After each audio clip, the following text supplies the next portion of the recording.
বাজিদ আহমেদের বিশেষ ধারাবাহিকের প্রথম পর্বে থাকছে বিস্তারিত। ক্যামেরায় ছিলেন মাহি আলম জেমস ও রফিকুল ইসলাম রফিক।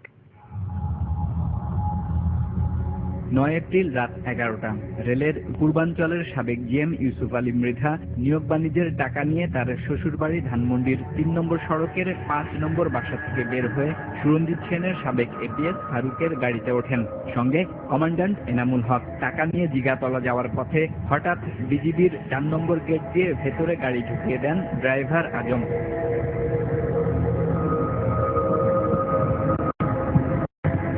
গাড়িতে অবৈধ আছে বলে চিৎকার করতে থাকেন। নিয়োগের টাকার ভাগ পেতে নয়, কেবল বিবেকের তাড়নায় এটি করেছেন দাবি আজমের। না, আমার সাথে অন্য কারো এরকম ছিল না যে আমি চাকরি দিব, কারোর কাছে টাকা আনছি, এরকম কি ছিল না। এরকম অনেক কথাই ওর আসছে। টাকা তো সুনীল সেনগুপ্ত বাসা যাচ্ছিল, সেটা ওই দিকে যাওয়ার উদ্দেশ্যে আমি দিক থেকে ঘটনা ঘটে ফেলাইছি, ঢুকে ফেলাইছি। এর আগেও কয়েকবার টাকা গেছে, টাকা সব বিটার ভিতরে ঢুকে দিচ্ছি। তখন বলতেছে যে তুমি এখানে কোথায় যাচ্ছ, এটা বলতে তুমি এই দিক দিয়ে কোথায় যাবা।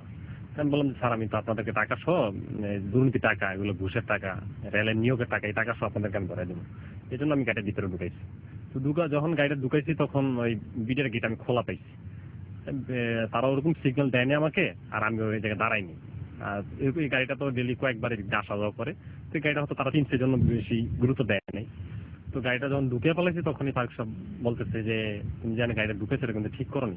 আমি বললাম যে না, তখন আমাকে তারা লোভ দেখে। বিষয়টি ধামাচাপা দিতে ওই রাতে সুরঞ্জিত সেনগুপ্ত বিজিবি কর্মকর্তাদের ফোন করেন, আর ঘটনা সামাল দিতে টাকার লোভ দিয়েছিলেন এপিএস ফারুক।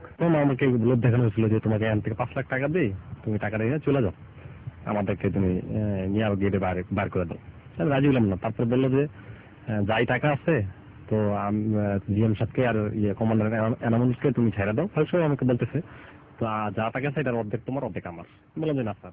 তারপর বললো যে সম্পূর্ণ টাকাগুলো তোমার দিয়ে দেবো, তুমি আমাদেরকে ছেড়ে দাও। আমি বললাম যে না, তাহলে তো আমি দুর্নীতি আমি নিজেই করতেছি, দেখা যায় আমি এটাতে আমি রাজি নেই। টাকা গণা হয়েছিল সকালবেলা, 10টার দিকে সকালবেলা 74 লক্ষ টাকা পরে গণার পরে পাওয়া গেছে। এটা টাকা গণনা তারা আবার ওই ফারুক সাহেব, জিএম সাহেব, এনামুল সাহেব, তারা টাকা সহ বাইরে থেকে একটা ড্রাইভার আনছে, আমার চেয়ে আরো বয়স্ক দাড়িওয়ালা, ওই ড্রাইভার দিয়ে তারা টাকা সহ গাড়ি নিয়ে তারা বেরিয়ে গেছে।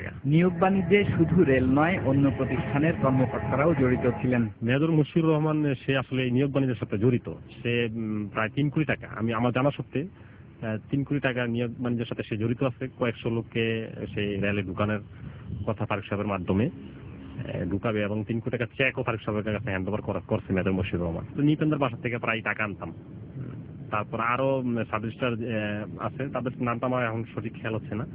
তো এরকম আমি একটা চিনবো, এবং ওদেরকে ভালো করে জিজ্ঞাসা করলে, তদন্ত করলে এটা সঠিক তদন্ত পাওয়া যাবে। রেলের নিয়োগে সুরঞ্জিত সেনের প্রভাবের কথা উল্লেখ করে ঘটনার সুষ্ঠু তদন্তে দুদক সহ সংশ্লিষ্ট কর্তৃপক্ষকে সহযোগিতা করতে চান ড্রাইভার আজম। আমার জানা সত্ত্বে সুরঞ্জিত সেনের সাথে জিএম এর সাথে মানে ফারুক সাহেবের মাধ্যমে কন্ট্যাক্ট হয়েছে, গাড়িতে তারা আলাপ আলোচনা করছে।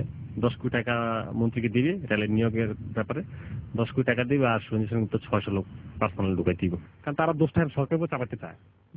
ঘটনাটা করছে মন্ত্রী, এপিএস, একটা সিন্ডিকেট আছে রেলের কিছু দুর্নীতিবাজ কর্মকর্তারা, কিন্তু এটাকে তারা পলিটিক্যাল ভাবে যে এটা মানে এরকম ভাবে আমাকে ভয় দেয় যে সরকার এটার সাথে জড়িত আছে মনে হয়, এরকম আমাকে ভয় দেখা যাতে আমি এটা প্রকাশ না করি। আমি তো জানি যে মাননীয় প্রধানমন্ত্রী দুর্নীতি বিরোধী, তো আমি চাই যে তাদের এই দেশে যাতে কোনো দুর্নীতিবাজ ছাড় না পায়। 9 এপ্রিলের কেলেঙ্কারির পর থেকেই পালিয়ে বেড়াচ্ছেন মোহাম্মদ আজম খান। পলাতক জীবনের অবসান ঘটিয়ে চান স্বজনদের কাছে ফিরতে। সরকারের কাছে তাই আকুতি সহযোগিতার। মাননীয় প্রধানমন্ত্রী আমার আগ্রহ আমাকে নিরাপত্তা দিয়ে